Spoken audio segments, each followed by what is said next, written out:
No, right?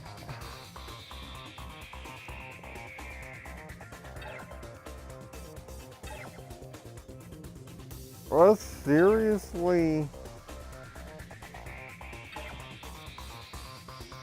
streaming on Twitch for the first time in like, what is it, a year? What is this madness?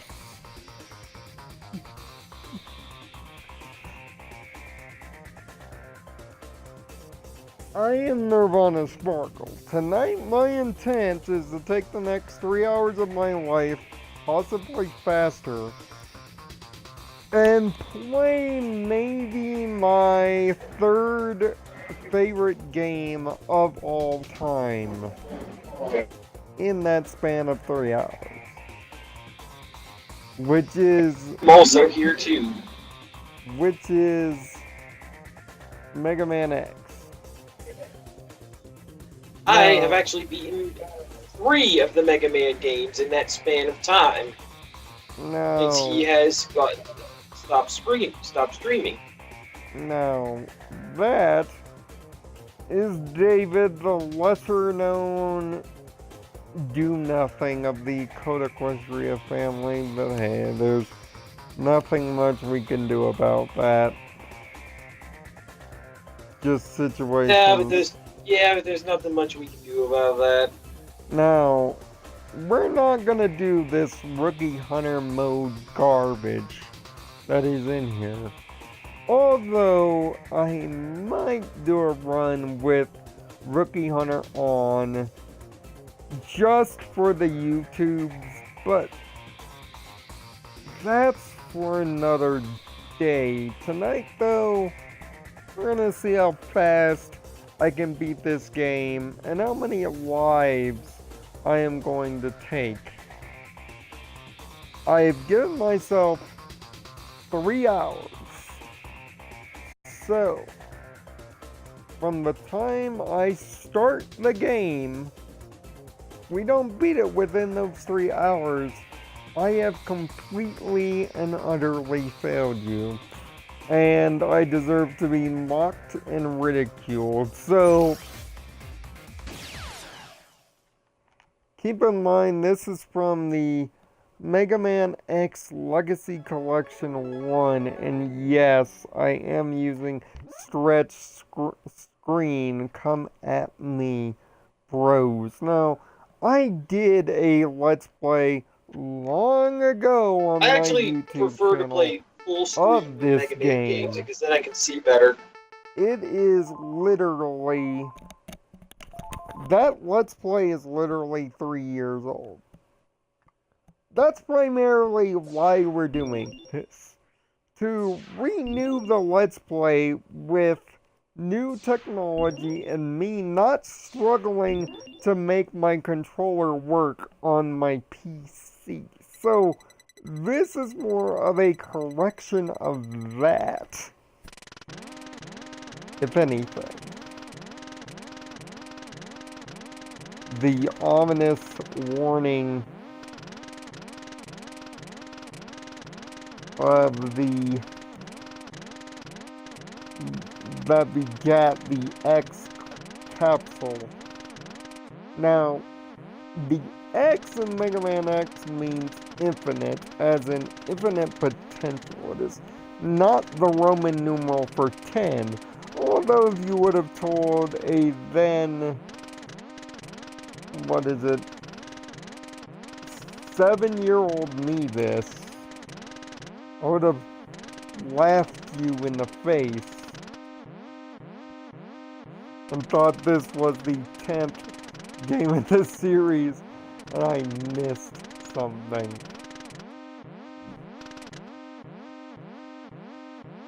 Understand, that warning is practically the only thing that connects this game to the classic series. Now, of course, I'll be playing this on my trusty Xbox One, the true superior console. Screw the numbers, because better technology. So, let's get this started. And 3 hours start right now. So,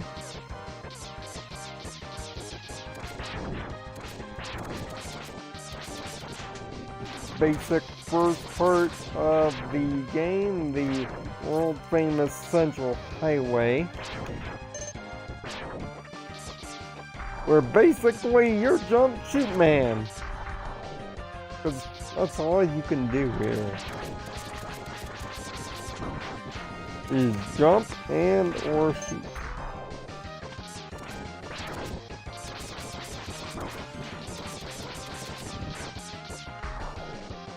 Now, originally this was supposed to be a speed run, but the guy, my friend Tyler, my other cohort on the channel, is at work and cannot provide the timer.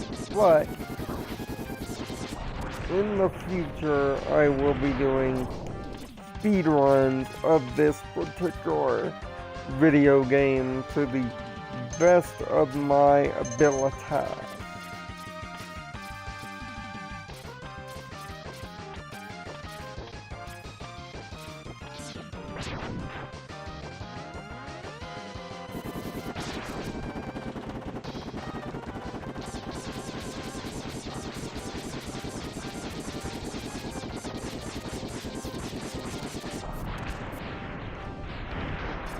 So off we go.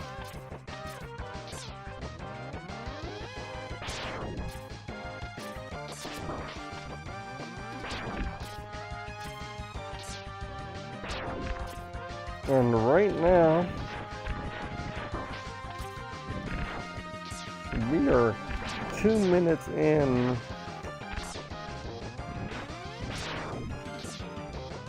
I'm probably playing my best highway.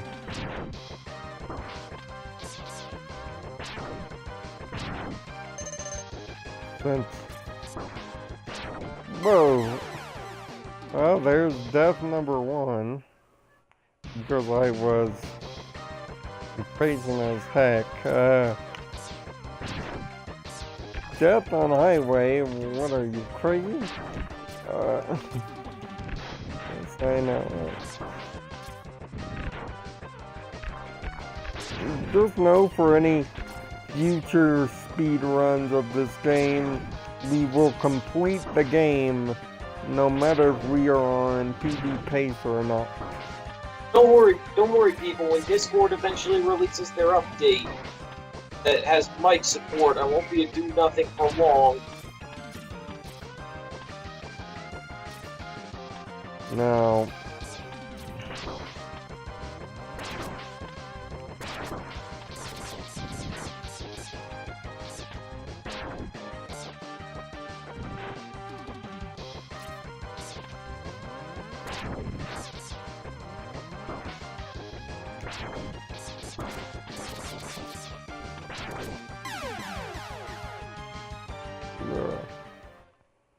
two deaths.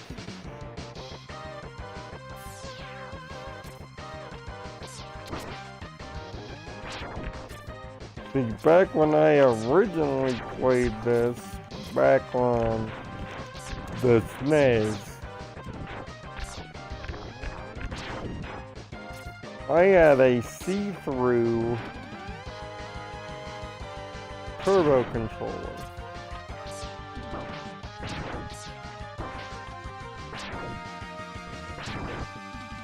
Like, literally, you could see the wiring, see the chips, and everything.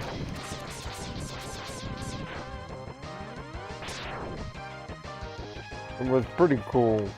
Oh, I miss that old controller.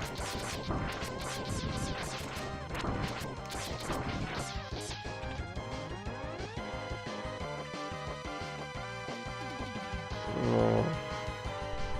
Can't take a hit.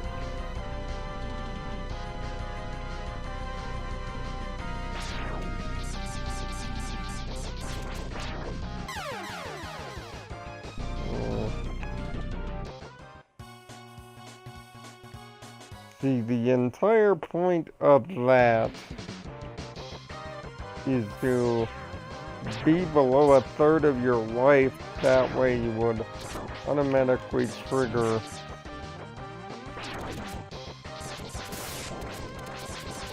the royal sequence.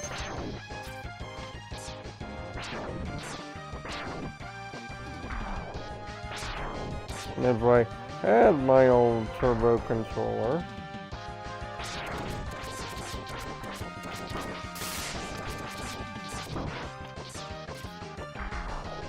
that would have been easy, because I would have probably just auto-fired it up. No such luck.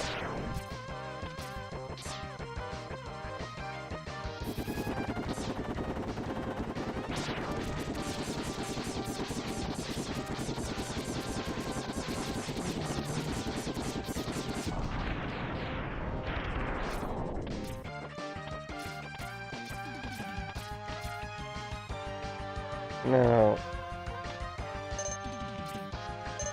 this stage is not as hard as I'm making it look. It's actually quite monotonous overall. Ages, and I'm not watching the stream right now. Brawl as a stage.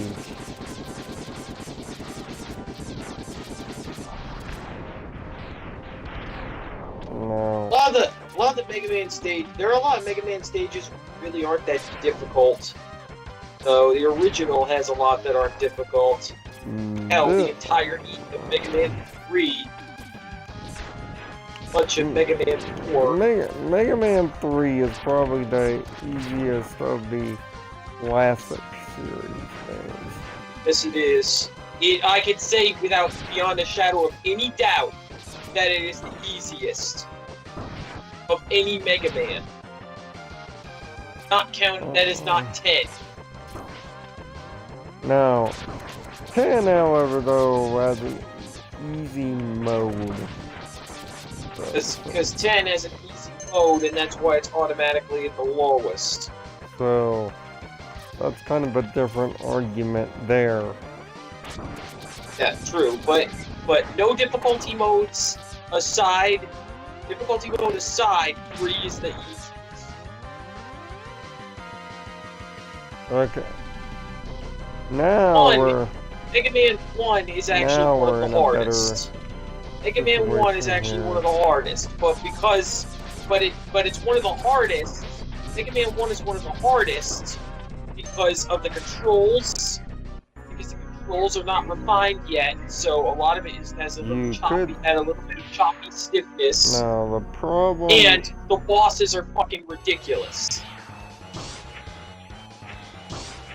No, yes. Bosses are really tough. If you don't memorize their patterns. You do have to take a couple of shots here. And yeah, 1 is definitely one of the hardest. Mega Man 2 is just... Mega Man 2 is just great in every single way. It has that right amount of difficulty. It's the right balance. It is the right kind of stages. It has the best power-ups. One of the most overpowered. And the introduction to the guy that should honestly... its introduction is legendary. What do I need to say about Mega Man 2 that it doesn't say for itself? Now, of course, here are your 8 typical bosses. You got Launch Octopus, Chill Penguin, you got Armored Armadillo, the infamous Storm Eagle, Flame Mammoth, Boomer Karanger, Stinkamillion, and Spark Mandrill Syndrome. How you doing, completionist?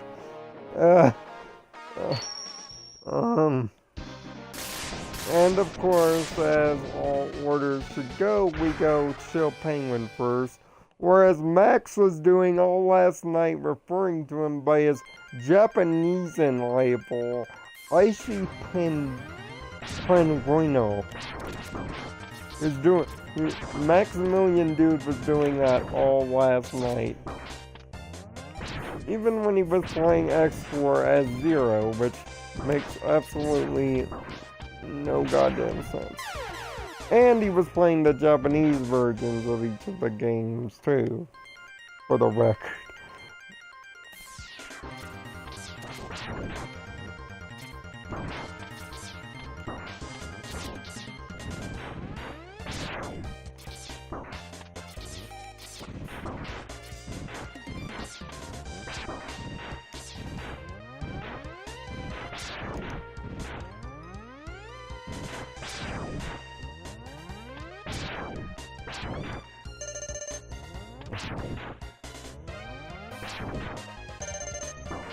There we go.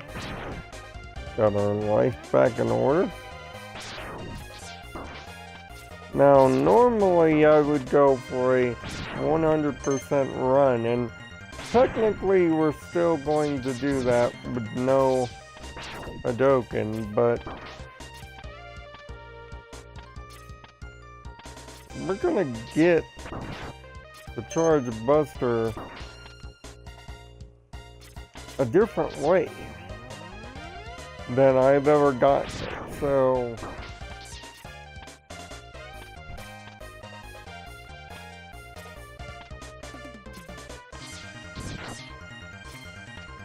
that will be no doubt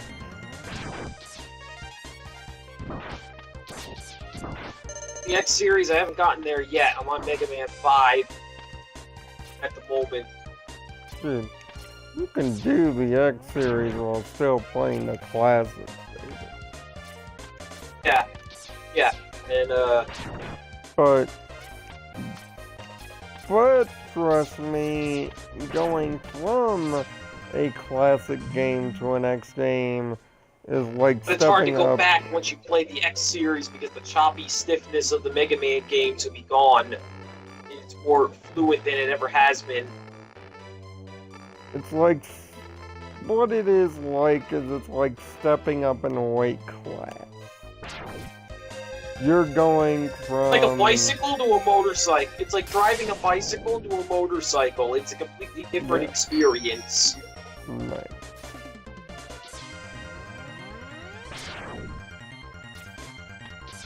As a motorcycle, you need to be actually trained to do that kind of thing.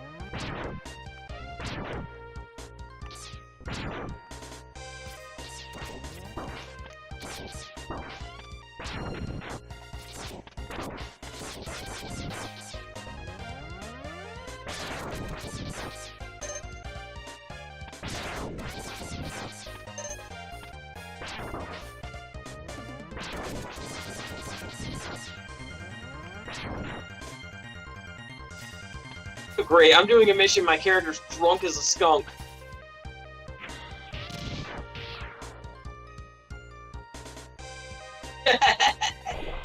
It's okay, guys, I've got it! Falls flat on his face.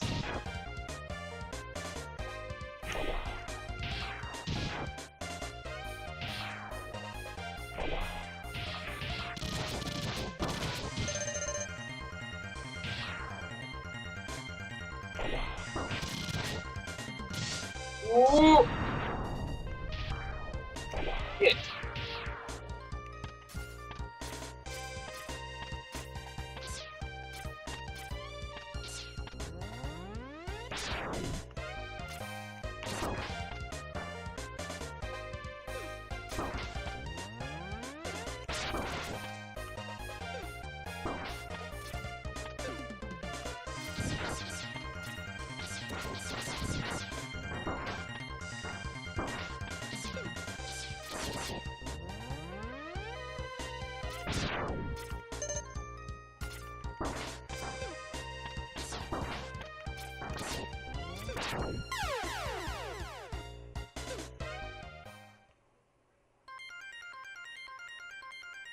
No.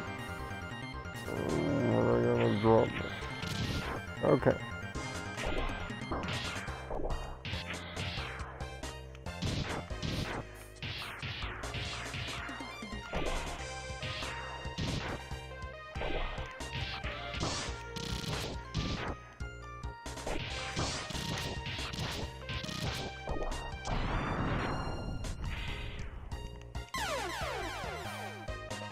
What was I not doing?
And first boss.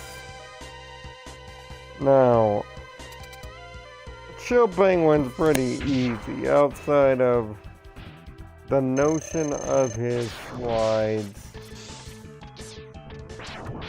Can be a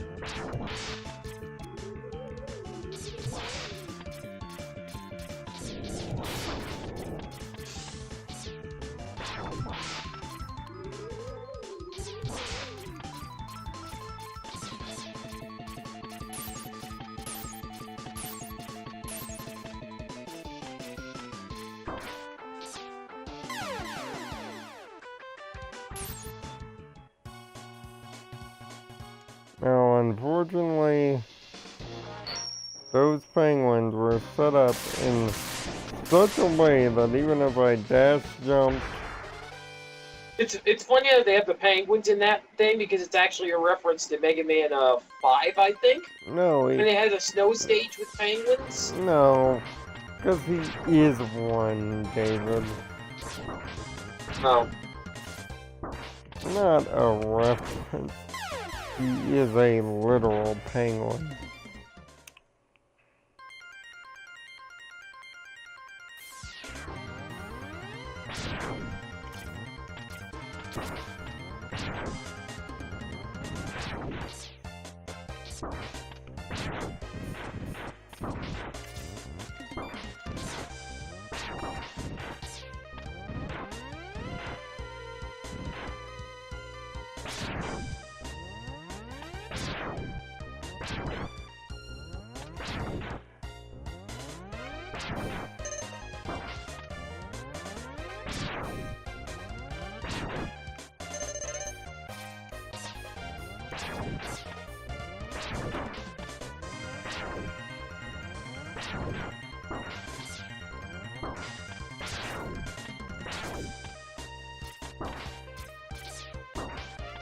Okay.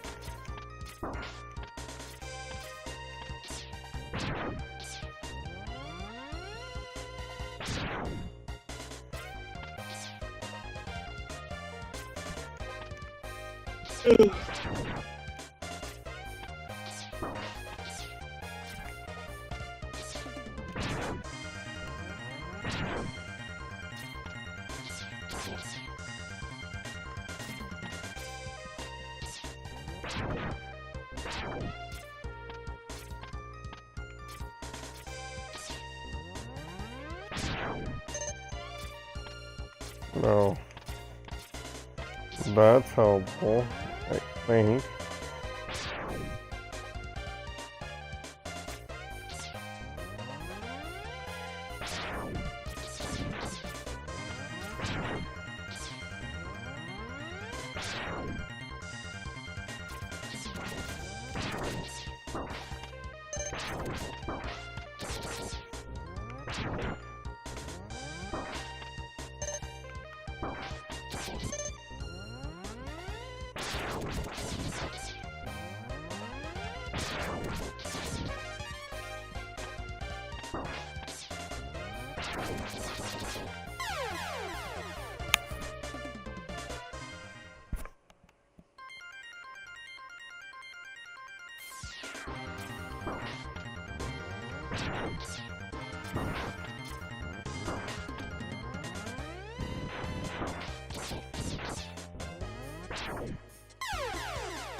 The main reason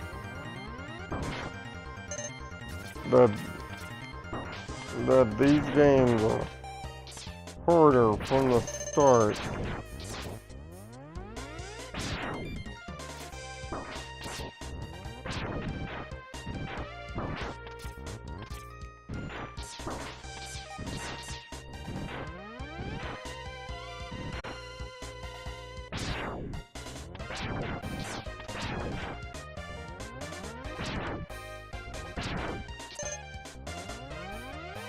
is because you literally have a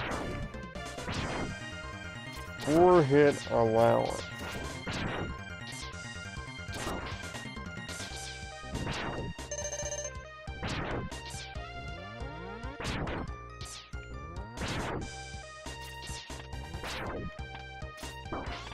Depending on the enemy in question.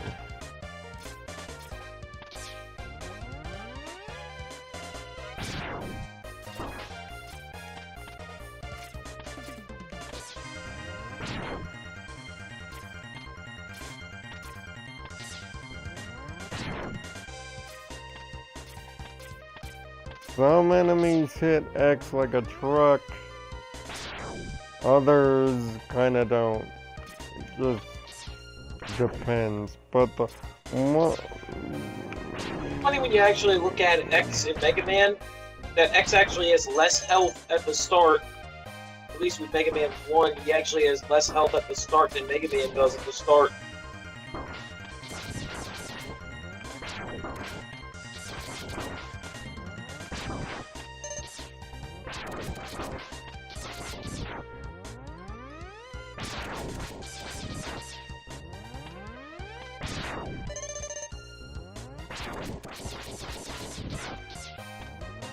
Every game in the series, he starts with a 4 to 6 hit allowance.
And yes, I am playing with stick.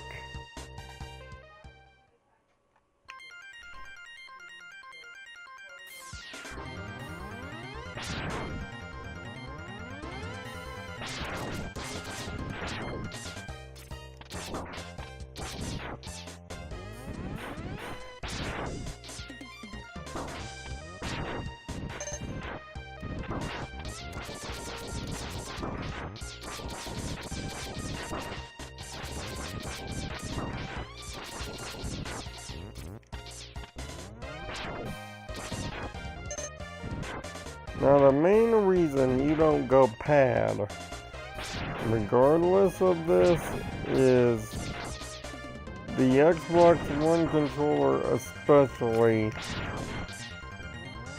It's not that its D-pad is poorly designed, it's an okay D-pad is that it is poorly placed.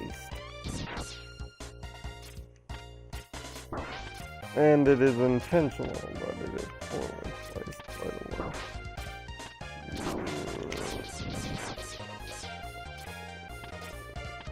Because the Xbox controller is designed with sticks-first controls. Essentially, they want you using the sticks more so than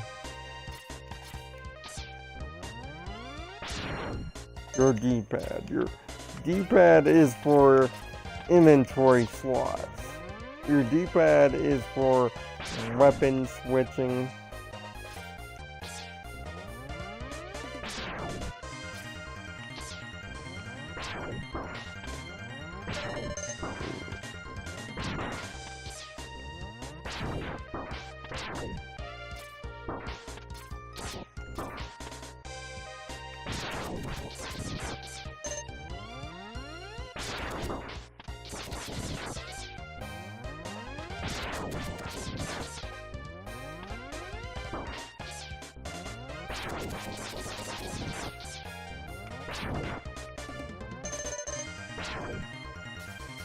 Which, when people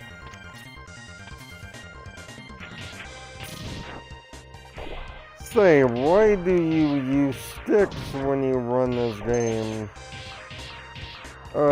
Did you forget that these games were also re-released poorly on the PlayStation 2? And it too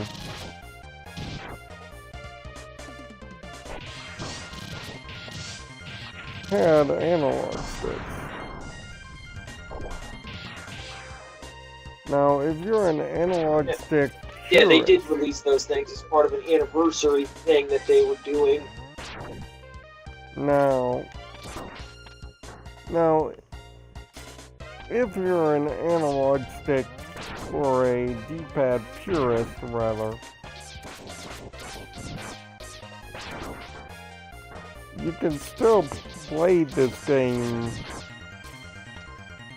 by all means with D-pad, and let's be honest, it was originally created in '93 with D-pad in mind, and also another thing, it was made with... Just be careful, the slide mechanic is kind of sensitive. Sometimes you'll end up sliding when you need to jump if you press forward and jump. Well, here's the thing, there is no slide in this game. But there is no slide in this, so that was a problem in the original, where sometimes you would jump and you would end up sliding because you press forward and jump as your natural instinct. There is only the dash. But luckily, there's only the dash at this point, and I don't think it's as sensitive as the other one is.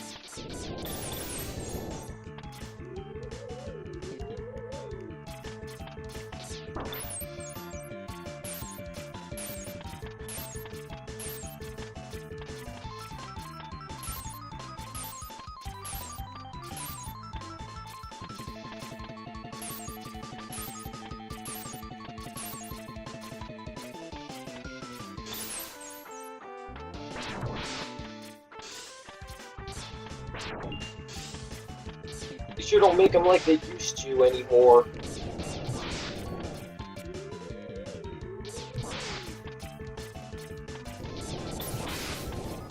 And I know this is coming from a guy who was born in 1982, but still, after playing a lot of the classic Mega Man games now, they sure don't make them like they used to anymore.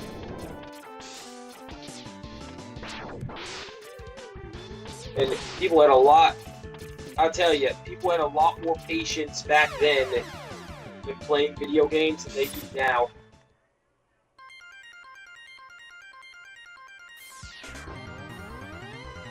Because, you know, back in the day, you actually had to sit there and make it last.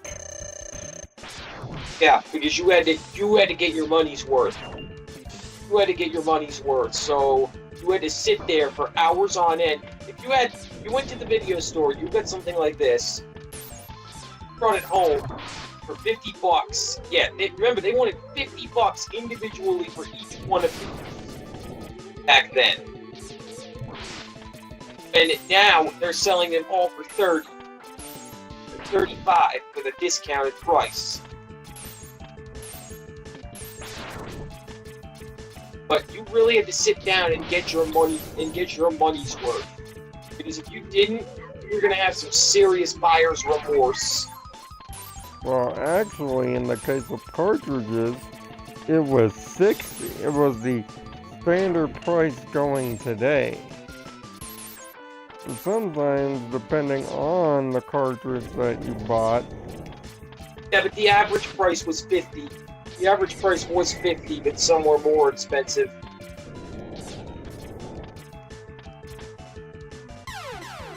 And then, depending on... That's what I'm going by.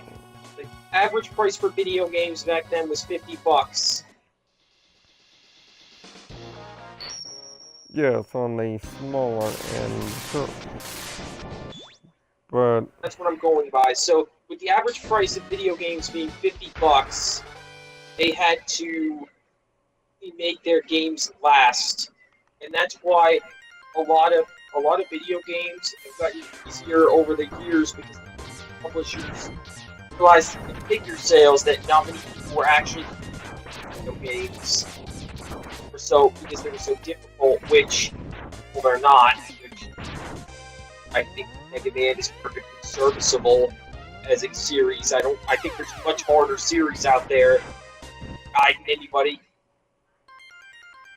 No, what it is, anybody, what definitely the hardest. What it is people do not have the attention span or the patience.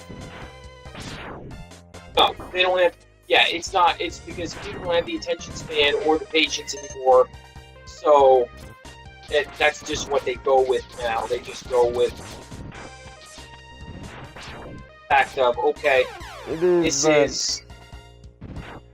This is not something that I can pour like 10 fucking hours to because A, I either have other games to play, or two, I just don't have the time because of real life stuff.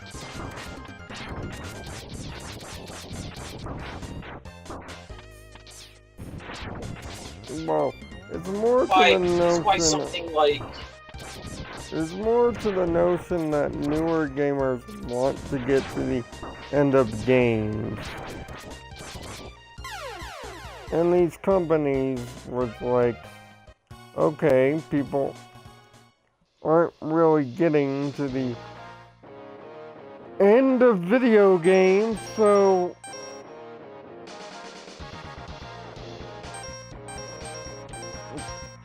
what do we do to assure that they get to the end of these video games? Well, okay, let's make them easier and let's make them shorter. Make them easier, but make more content. But basically what their solution was, make them easier, but put more content into them.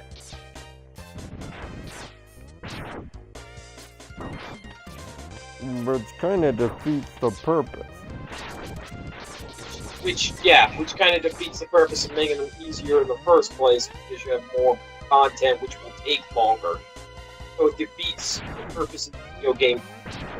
But games like Borderlands 2 and Mass Effect can prove that this can be a beneficial thing if done right.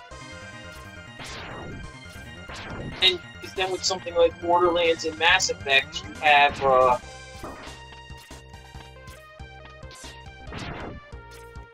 what it is that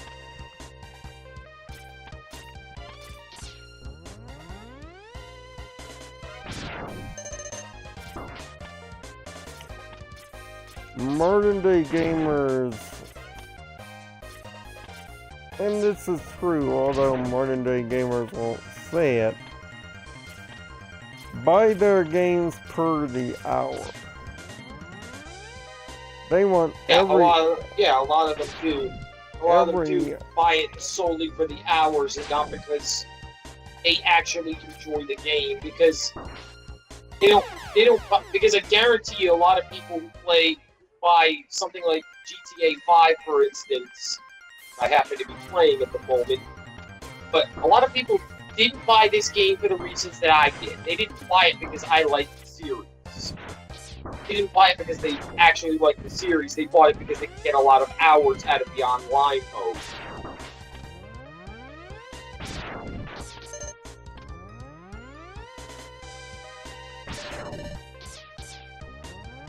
It's like, a lot of games don't realize, a lot of games with an online mode, like GTA 5, don't realize how lucky they are that they have talented developers at the helm that actually know what they're doing, that actually are committed to an idea. Because lots of games are not committed to an idea, but they want you to pay exorbitant amounts. And they clearly are not committed to what they're doing.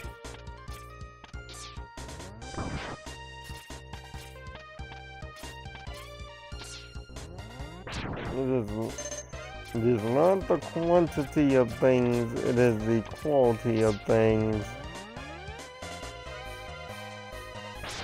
Yeah, because the reason why the two of us love Mass Effect 2 and Borderlands 2 is not because they have a ton of content.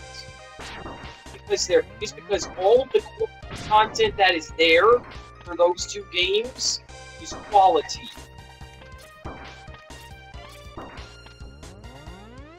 Like, these developers are worth supporting.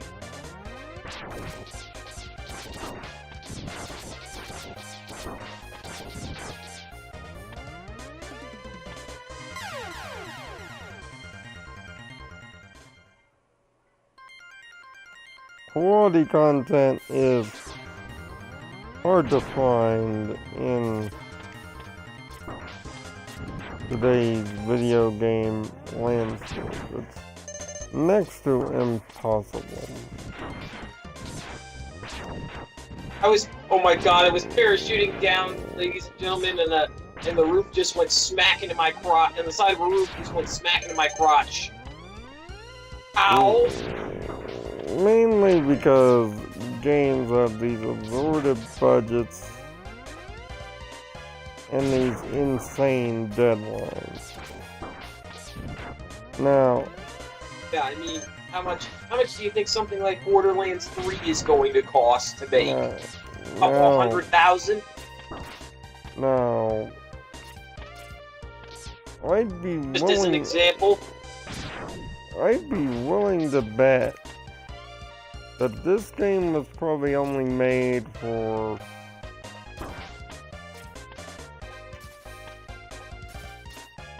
$20,000, if that. Probably, but there's no telling accurately. We're not developers. We're not... Like, there's no telling how much money exactly... Or...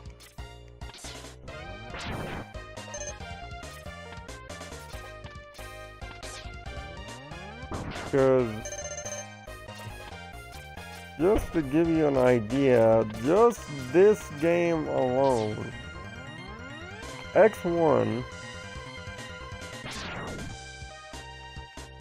has sold 11 million individual copies.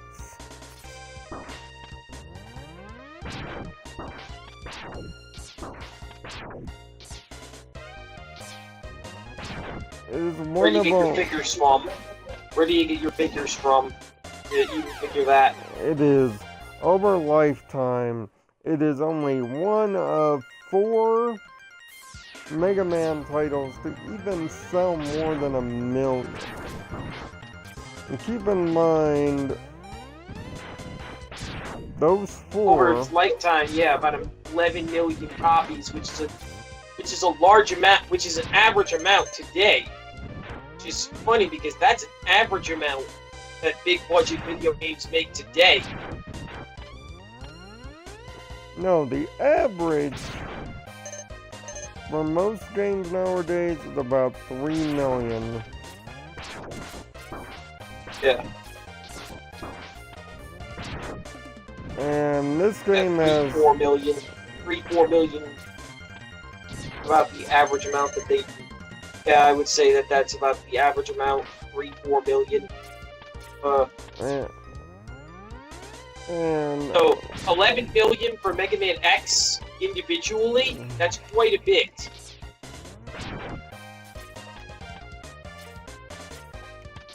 And but it is only one of Resident Evil is their most profitable series. Mostly because Mega Man wasn't around for 7 years, but we don't talk about that. It's their most profitable.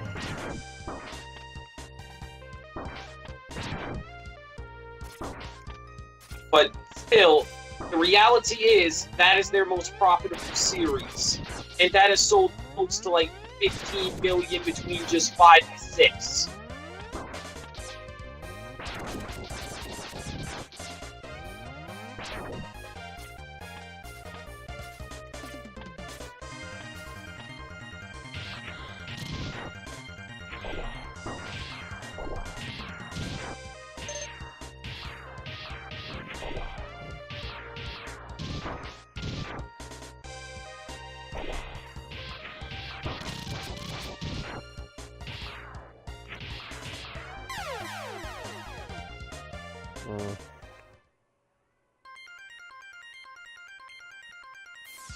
Man, I don't know why I am struggling tonight, but Jesus Christ, man, I'm struggling.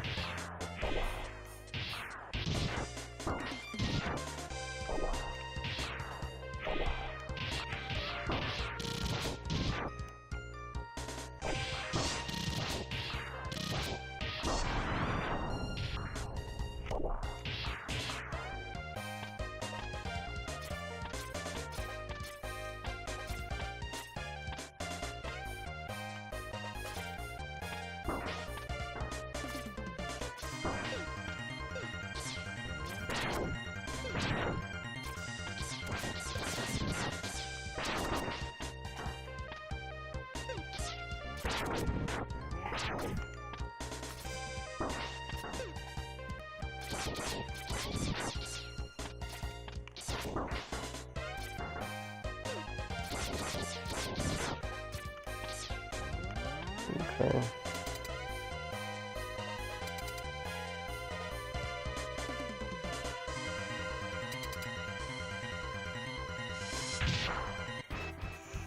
Struggling like crazy tonight.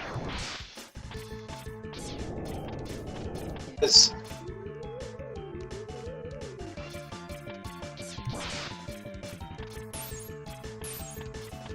fun fact, ladies and gentlemen, Lionel here has not played much of Resident Evil 2. He only played the beginning part.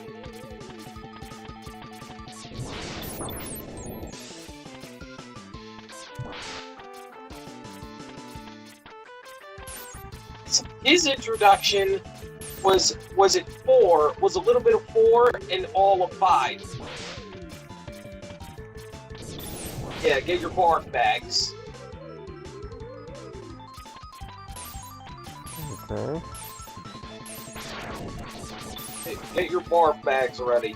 His introduction was widely regarded as one of the worst in the series. Not a good introduction.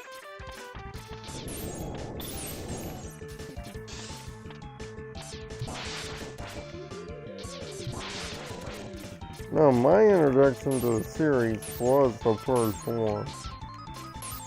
Oh. I played all the... I thought it was 5. No, I played all the games in order. Oh, okay. I just Zero to now? I just don't give a damn. The only Resident Evil that I have never played is 0. Oh. But overall, I just don't give a damn about it. It's just a thing. It's really one of those. 0 is really one of those that you can afford to skip. Mostly a side story if you really want to know what happened to Bravo Team. for Resident Evil 1. Don't really care that much. If you don't, then it's completely skippable. It's still a good game, though. Resident Evil to me is just a series that, for some odd reason, lives on like the zombies that it houses. It only really has 2 great games. That's 2 and 7, respectively.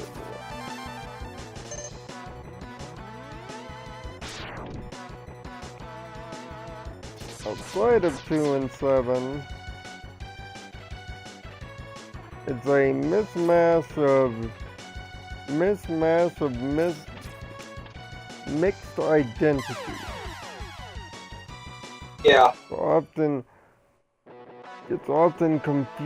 It's often one part comedic as fuck and another part. Yeah, it's very campy. Yeah, Resident Evil's always been very campy, though. Or one part trying to be overly serious. And I can't decide on which. And the quality of those games are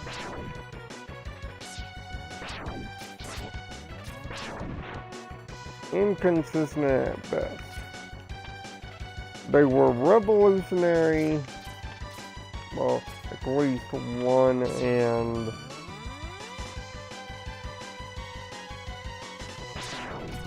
1, pretty much 2, 4, and 7 were revolutionary.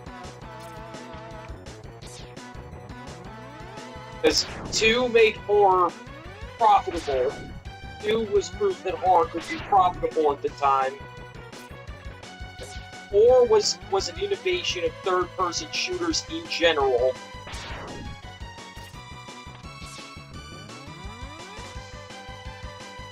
Seven ended up bringing horror back. And ended up single-handedly revitalizing a genre that many thought to be dead for many years, and pretty much was. Aside from something like Five Nights at Freddy's, which even then people have mixed views on. Some people love it, or some people hate it. Well, you can't really have a mixed view on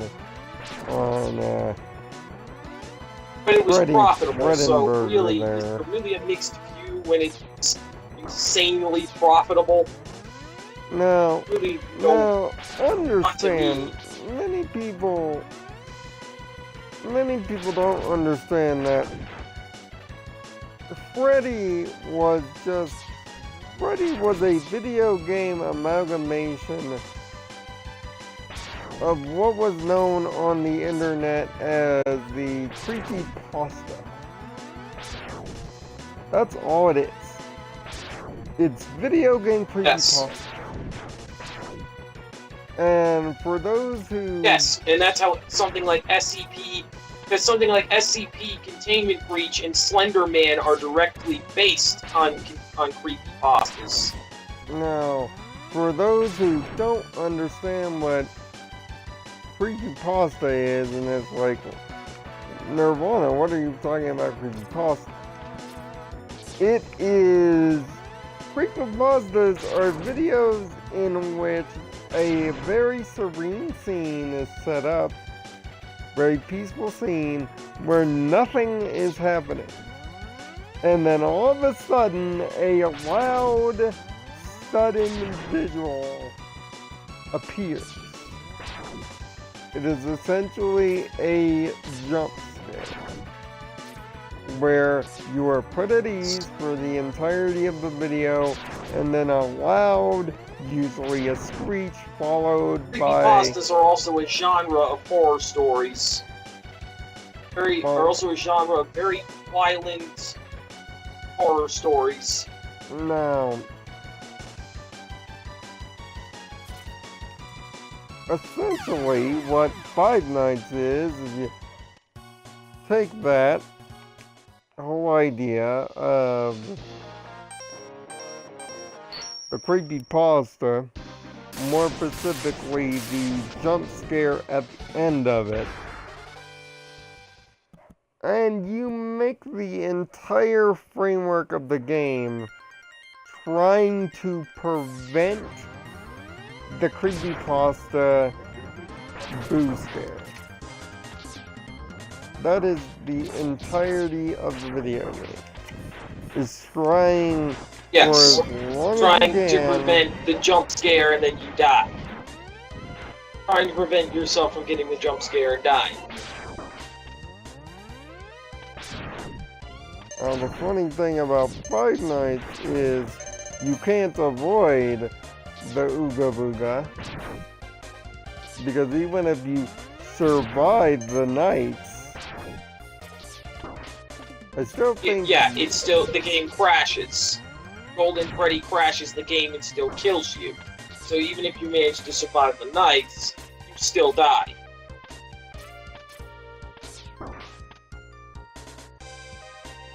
Well, even then, Mike, there's a newspaper that said if Mike survives and quits his job. So, no, Mike actually lives. So, no, you don't die. This gives you the impression that you die.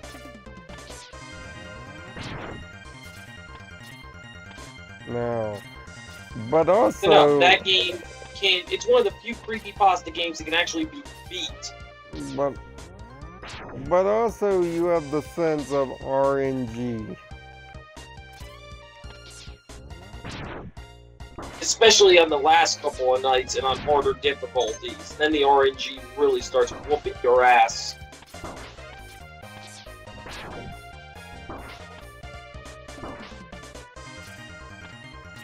The fact that the completionist has to do the first game all over again. I have to say, Jesus fucking Christ. And understand, he has to do it on 2020 hard mode, where the RNG is Hitler. It is... Oh my god, yeah, like I said, the RNG on harder difficulties, where everything becomes completely random, and you have to constantly watch the cameras, because if you, like, slip up, basically, on the hardest difficulty, if you slip up once, you're dead, pretty much.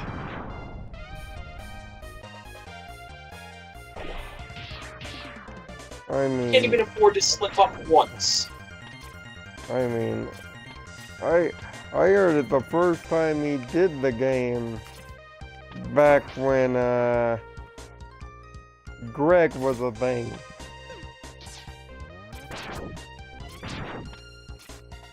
See, back in the day, Greg had this joke that he would occasionally bring out of the closet. That was a simple joke. And it's mainly because he loved Banjo-Kazooie. He would bring up bears! Anytime there were bears, he would have this bears joke.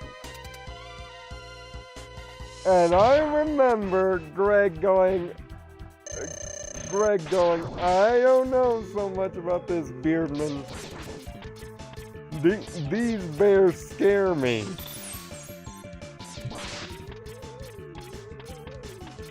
Yeah, but hashtag fuck that guy. And that guy doesn't even deserve for you referencing him.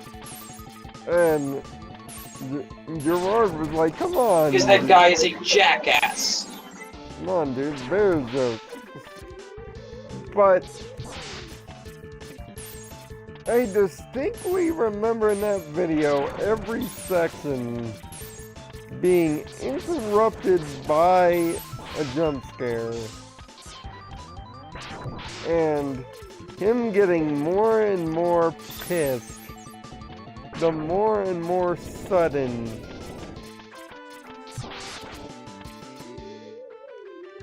these jump scares would be happening during his playthrough.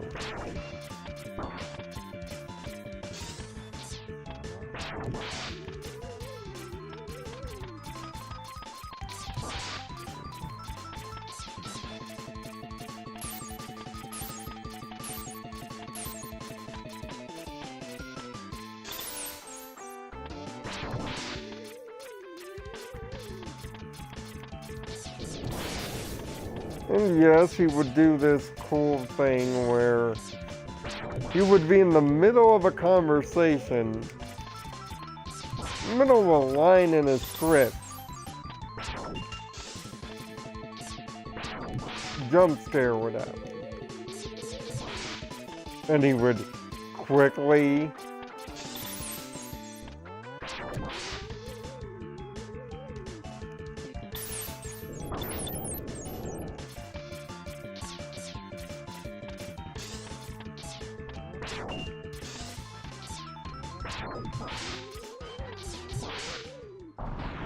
Hey, we beat a boss! Holy shit! Progress, people! Now, if you guys are chatting now, the unfortunate part about Xbox on Twitch is that, Twitch on Xbox rather, is I can't see what you're chatting, so I would literally have to stop what I'm doing and look at the chat, which I think now is a fine time to do that.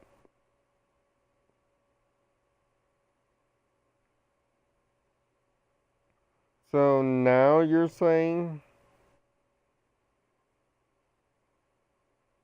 we exited host mode finally.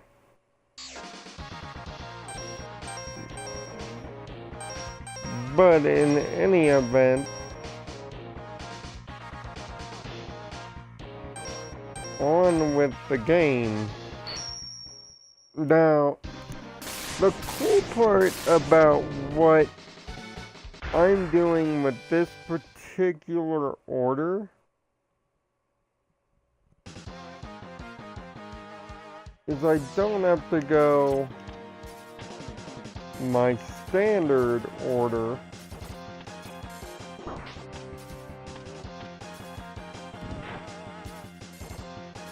to make the whole thing work out.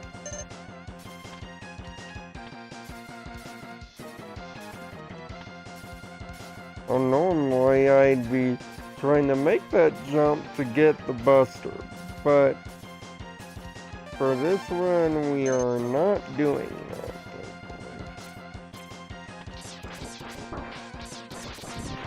Because the jump there is kind of tricky.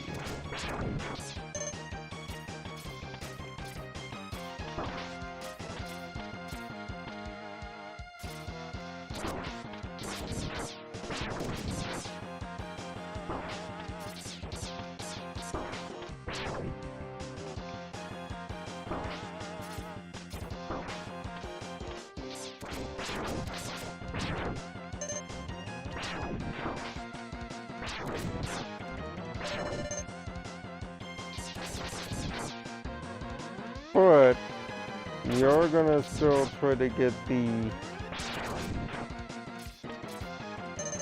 E-Tank, so.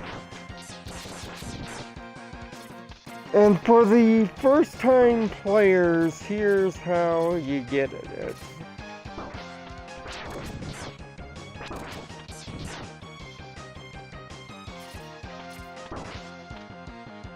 not necessarily hard to do. It's just very tricky. But as for me, ladies and gentlemen, I've stuck with Resident Evil since Zero, honestly, since first game came out. wide joint kind of plate. No, it is very tricky.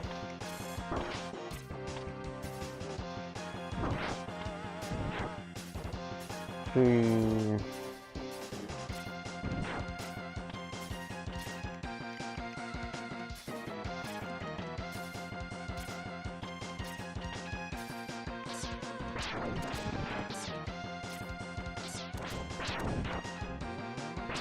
And I agree that Resident Evil 2 sorely needed an update.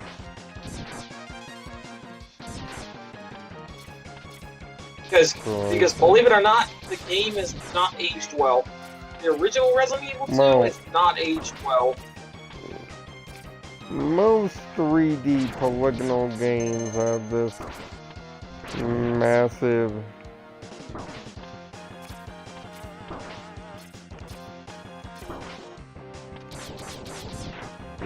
aging problem.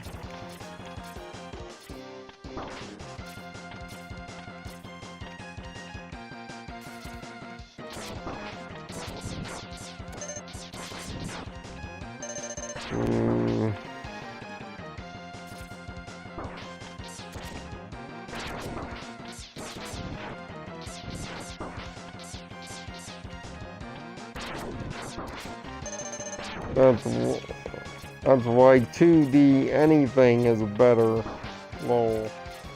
Is because 2D tends to... Yeah, Tomb Raider, but then again, the original Tomb Raider hasn't aged well. People fucking swear to heaven that they love that game. And some people are fucking religiously in love with that game. 2D games tend to age a lot better. Well, that's because 2D games are easier to make. You don't need to apply as much. Games are more simple.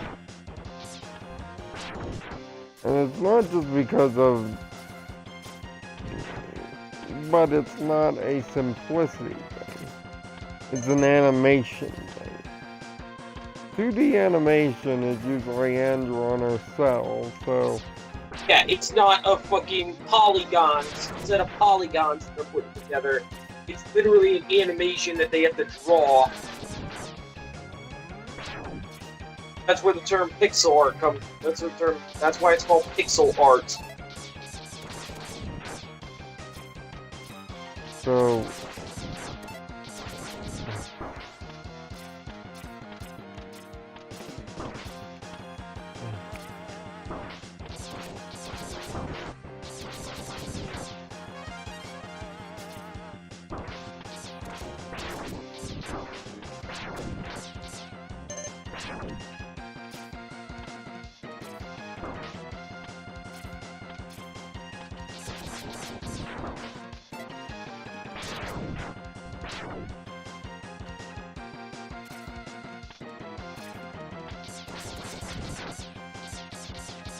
no, there is an easy way to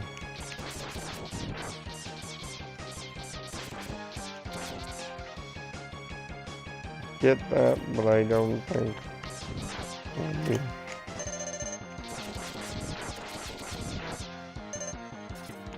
doing it that way. I can come back and get this. Which is why most 3D games now look amazing in 2018. Like why Tomb Raider looks fucking amazing. Is fucking amazing now because they actually have the technology now to make it look and play amazing.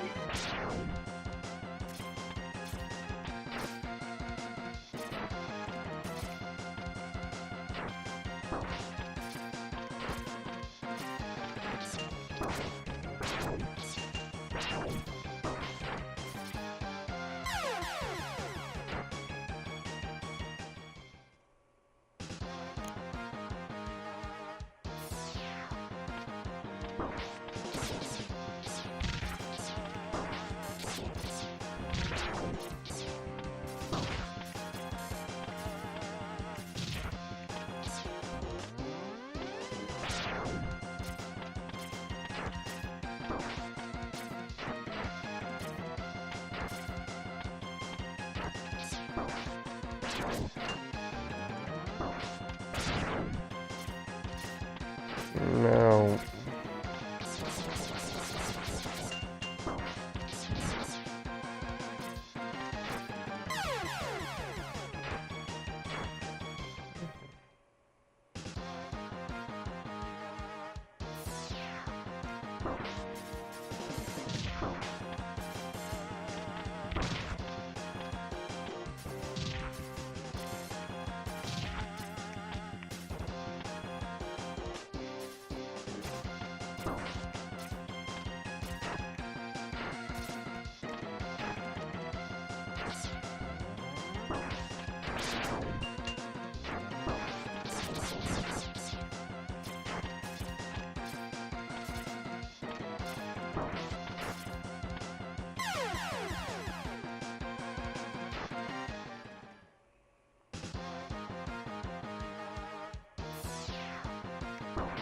No.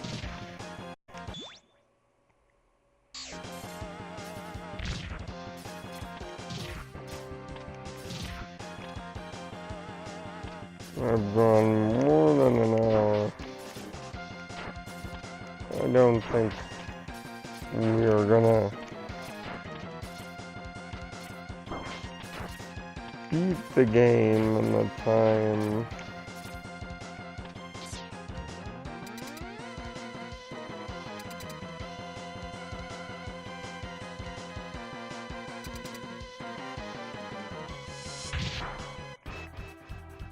I wanted, but we're gonna give it a shot though.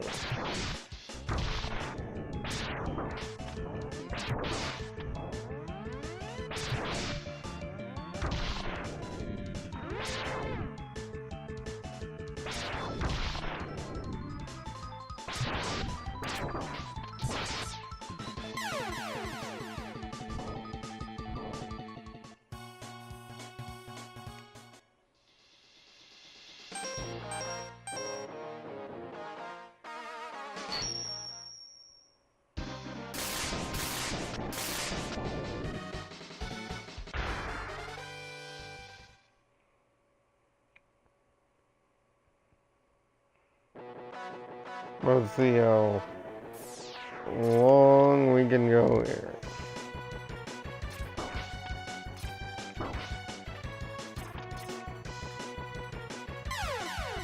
This is more or less an endurance run at this point, whether we get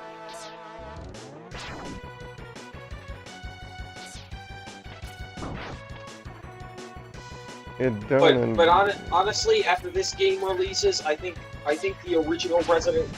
I hope that this becomes the standard about which people associate Resident Evil 2, and not the original as much.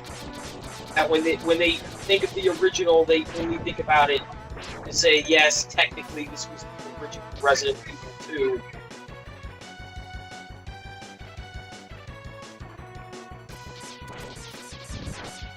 The whole point of a remake is supposed to take the original and make it better. Do things that you couldn't do the first time around.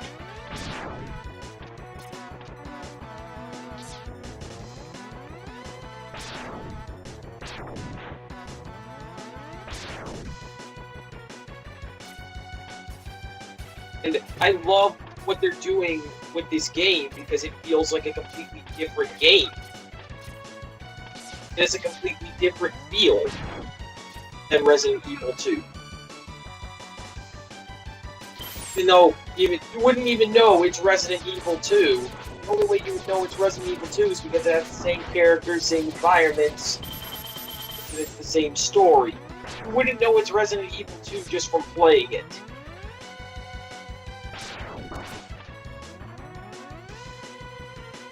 Let's see,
Most difficult part of this stage right here is these jumps.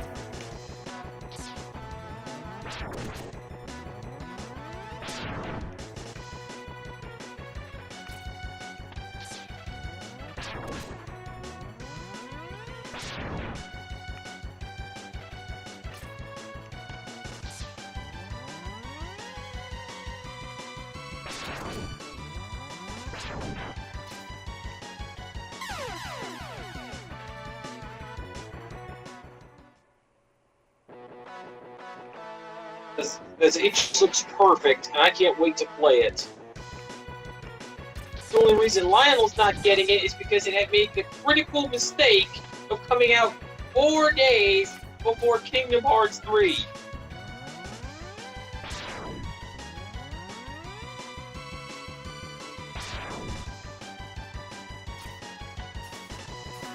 The only reason why I would say, why would you be that stupid? Because game companies don't observe a calendar.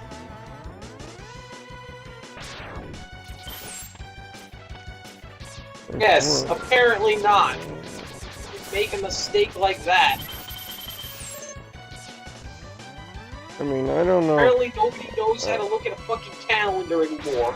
I don't know how many good games I have seen suffer death by calendar. Titanfall 2.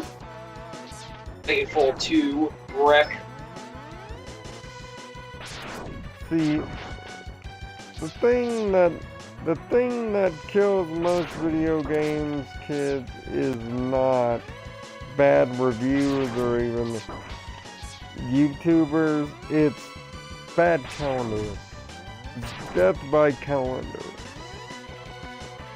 Yeah, because they happen to come out on a day where a much more popular, they happen to come out a week or a couple of weeks before, or even in the same month as a game that everybody is fucking hyped up for, and everybody is gonna buy, and then it just gets buried underneath the more popular games.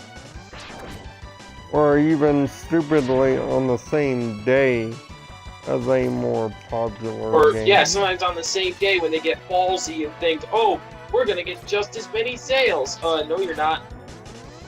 Oh, you're not. Not if it's something like Call of Duty. Everybody buys like it's a fucking religion. Call of Duty is video games' #1 murderer. It's got the most... Call of Duty is the Justin Bieber of fucking video games.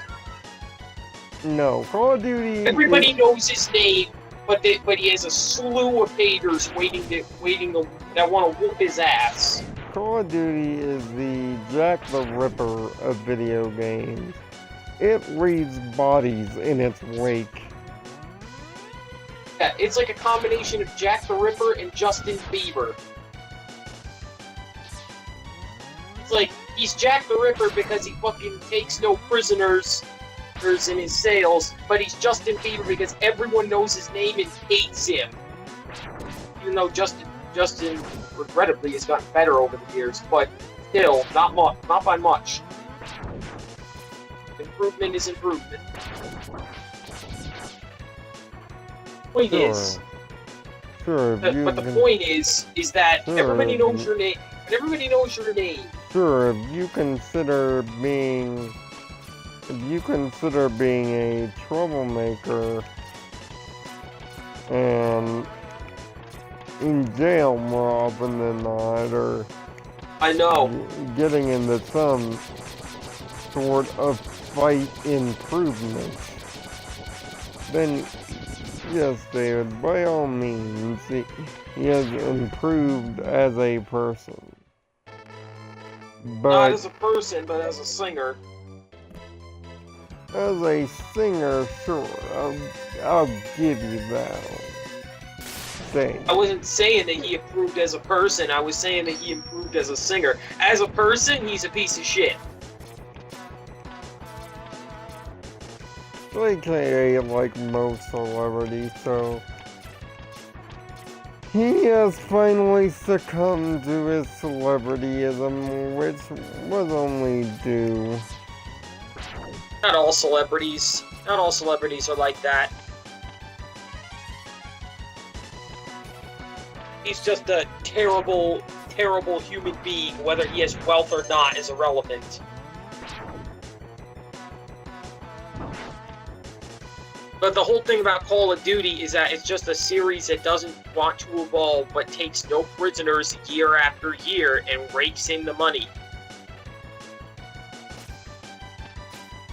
It rakes in the money without even trying.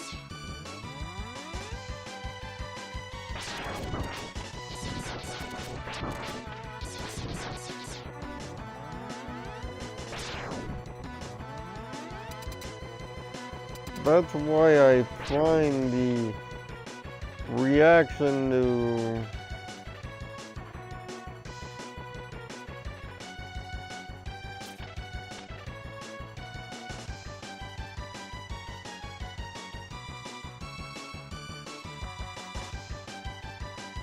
I guess you can say Call of Duty's latest identity change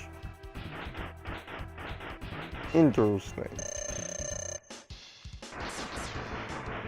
Which its identity change is just hopping on board a band, riding it off until the bandwagon breaks down and everybody jumps off. No, but here's the thing. People have been complaining that Call of Duty hasn't changed in years. But yeah, but from my personal opinion, I think that this is good for them because at least they're trying something different. And at least they're not doing the same thing over and over and over again, because the constant critique with Call of Duty is that they do the same things all and over again, is that they make glorified expansions. Well, this ain't an expansion pack, let me tell you.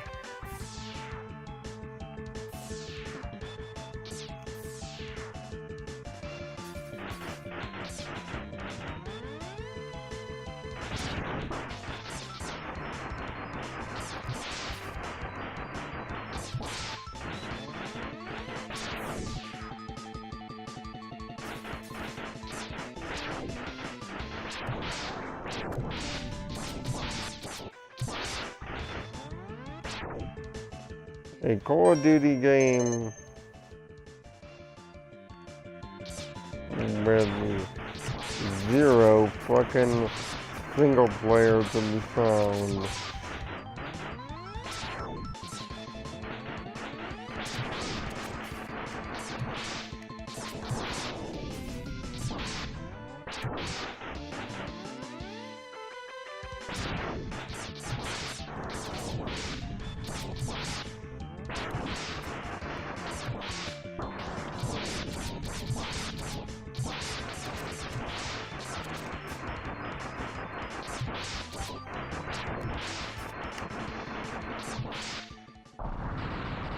Expansion pack, this is not.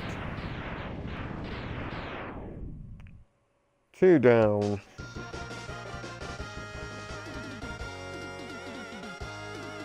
Jesus Christ.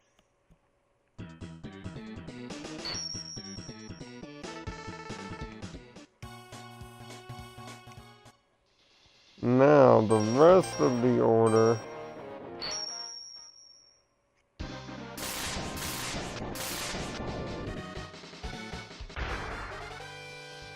It's probably gonna go as I planned it, or as I typically play.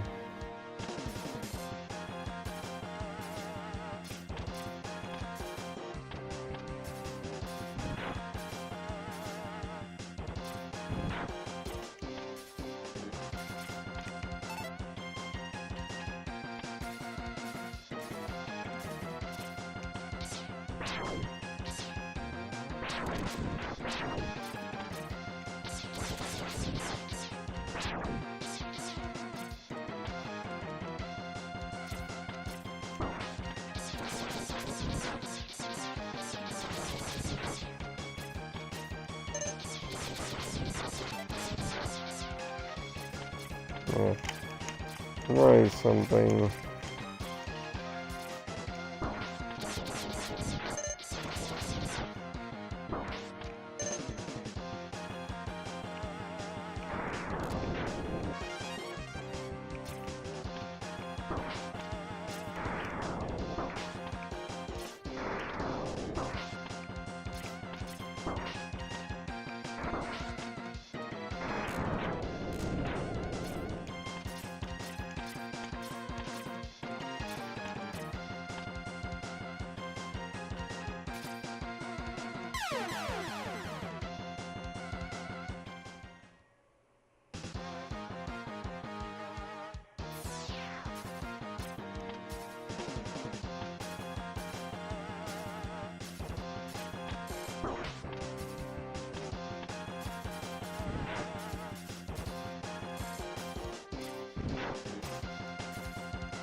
No, that doesn't.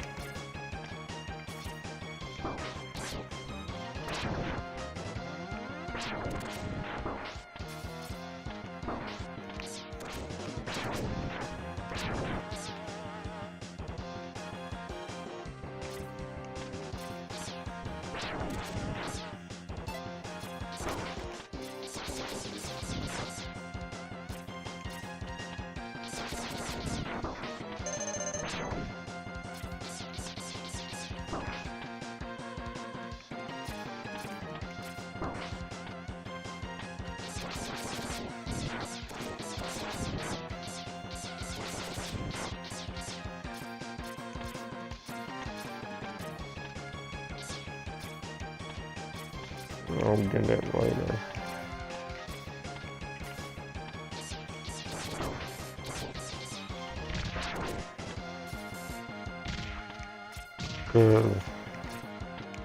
We are at the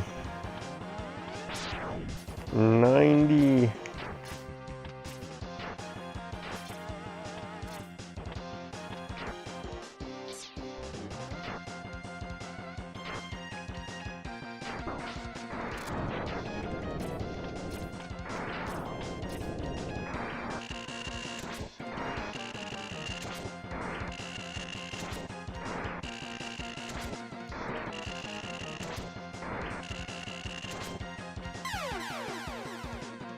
Wow.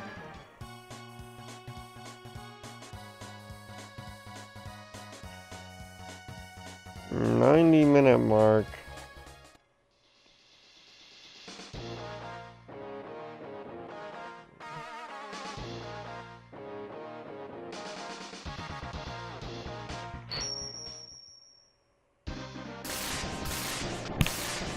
No.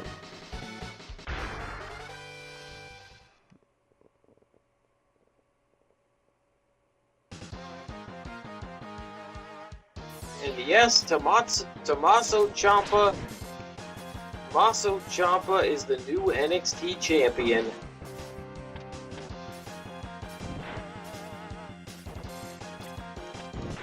All you wrestling fans out there.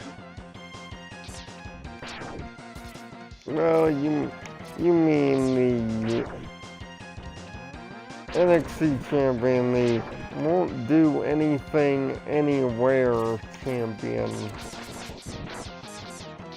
The get called up too soon champion of the world.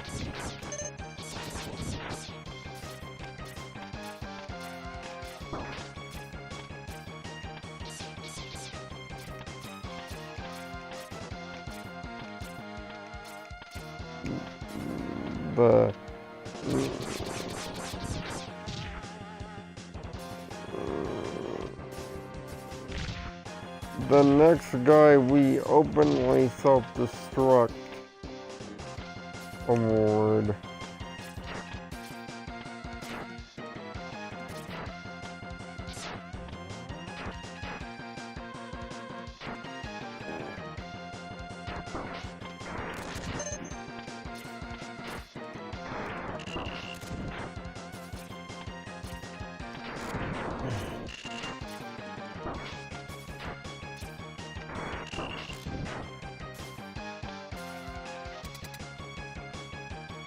Because of all the things you could do in the WWE, there's two things you must not do. That is, one, get over organically.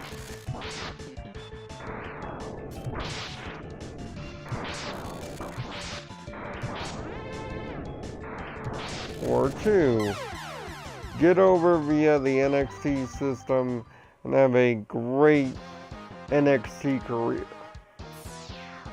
Both of those things you shouldn't do.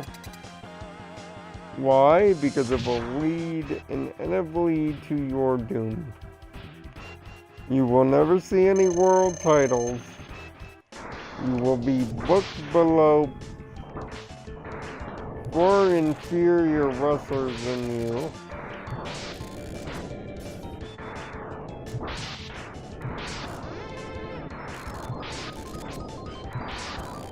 And if you don't have a Samoan heritage or your last name ends in a ballet, you mean nothing to the rest of the wrestling world. If you fall under all these qualifications, if you do not fall under any of these qualifications, you too can be a world champion.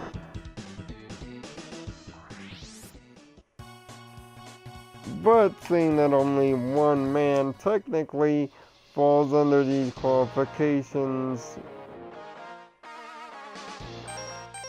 sadly, you will never be a world champion.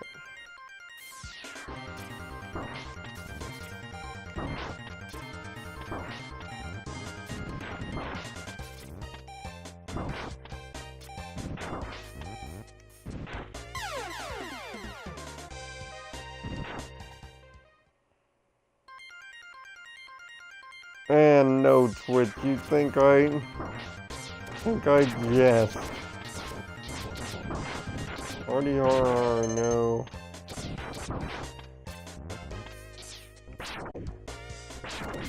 Such jesting is made for JD from New York 206. If you want a comedy hour, you go watch any of his content.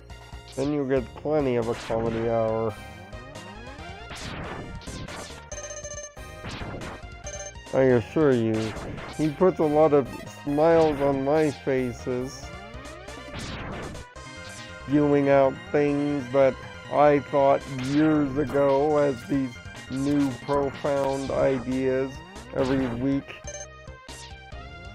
where he sounds like a monotonous record going over the same takes over and over, like a predestined recording, where the only thing truly entertaining about him is his New York accent, and when he does that whiny little beaver voice. But outside of that, he's just a no-talent hack's second impression of me as a wrestling fan. Only I don't have to yell into the mic and say MFer every fifth word to get my point across. Yes, because that totally makes people take you more seriously when you shout out curse words every 2 sentences.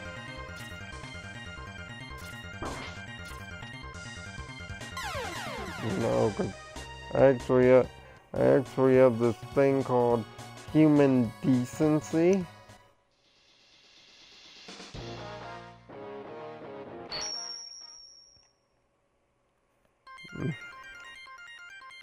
You know, like, here's the thing. Is his take about Roman Reigns wrong? No. What is wrong about it is the fact that he has to use so many words to say the same thing. Just say that Roman Reigns is the most overhyped no talent that the WWE has ever had. And the fact that he is in this place is only because of his heritage. There is no Roman agenda, JD. No, it is this simple. It is not a Roman agenda. It is a Samoan agenda. If you're part of any kind of Samoan family connected with the WWE, you're instantly going to get the handout.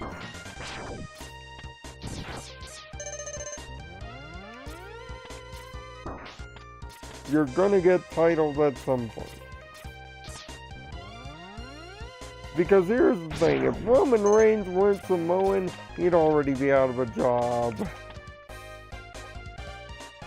If he didn't have direct connections to Dwayne Johnson, he'd be out of a job. Same thing with the Usos. If Usos weren't connected with Rikishi, they'd be hanging around the mid-card. They're probably going to get another shot at the SmackDown tag titles.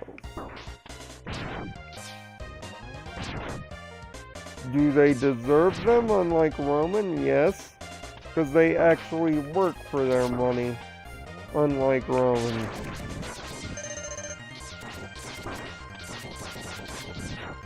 Is Roman a better in-ring performer now than he was 4 years ago? Yes, but that should happen with the passage of time. That he should be an in-ring performer. That is better now than he was.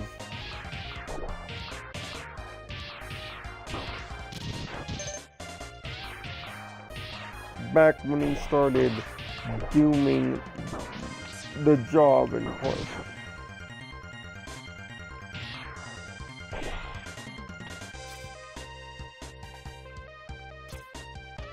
That is a no duh. He should be good at his job. You've been doing it 4 years. You should be good at your job. Which he is, sort of.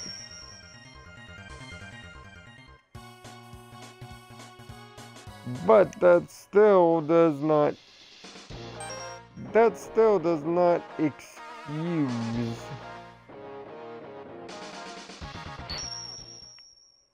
the fact that the Performance Center has let him down. The Performance Center is a joke.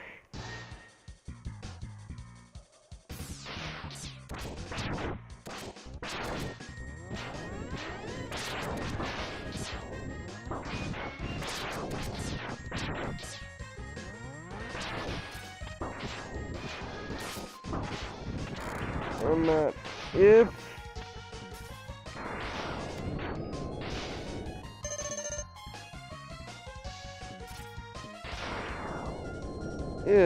Vince did not already have a love and a family connection in terms of business,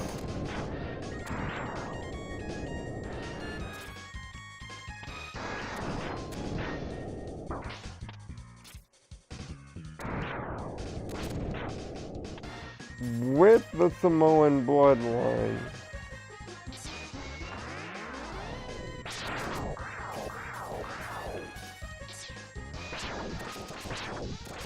thank you.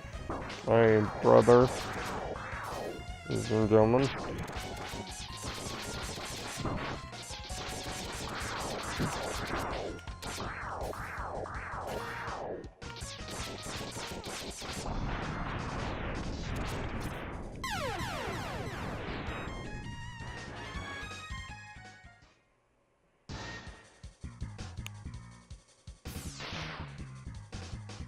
If Vince did not have a love and appreciation for the Samoan bloodline,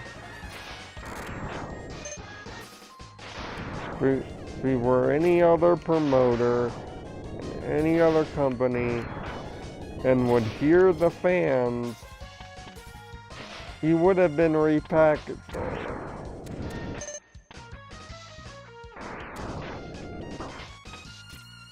Any smarter promoter knows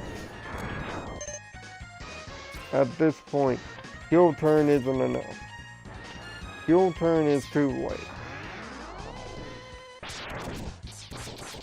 It has to be a full-blown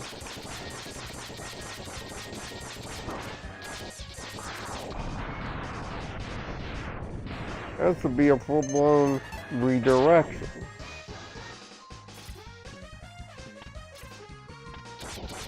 You have to start this guy out.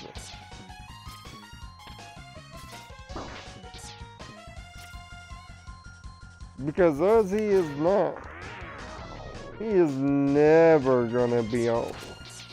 Heel, face, whatever. He makes Sean Whitmore look like Kurt Angle right now. By the way, for those who don't know who Sean Whitmore is, that's X-Pac. And you know, Sean Whitmore was so bad and so hated by the wrestling fans, they came up with a term for him. You know what they used to call when he was on television, kids? Used to call it X-Pac. It was a heat that was so negative that people would literally turn off their TVs upon knowing that he was coming up next. And Roman Reigns is worse than those things. It is worse than that.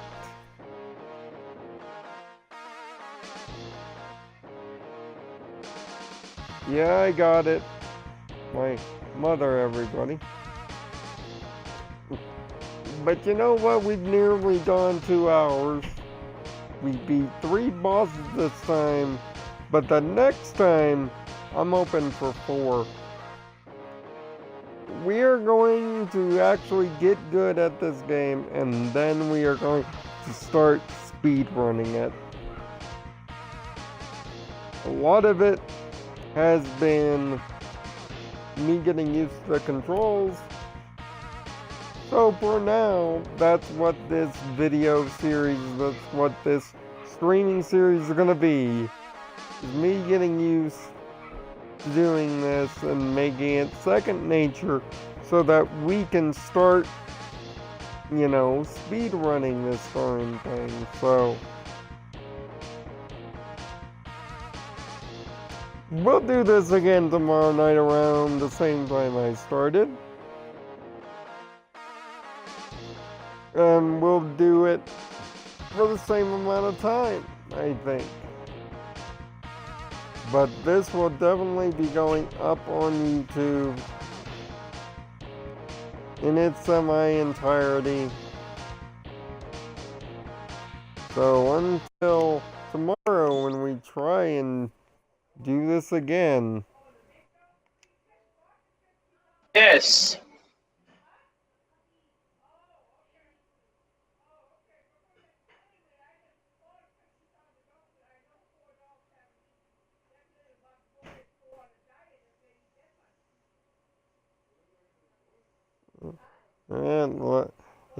It did look a bit off. We'll see you next time. We'll see you tomorrow night. I might have to go Rookie Hunter for this, which would be weird, but I want to show you the difference between regular mode and Rookie Hunter. So tomorrow night I will turn on Rookie Hunter and show you how pathetically easy these games are with Rookie Hunter on. So make sure to tune in tomorrow night. Find peace in your own Nirvana and make sure to sub to the YouTube channel. Bye bye.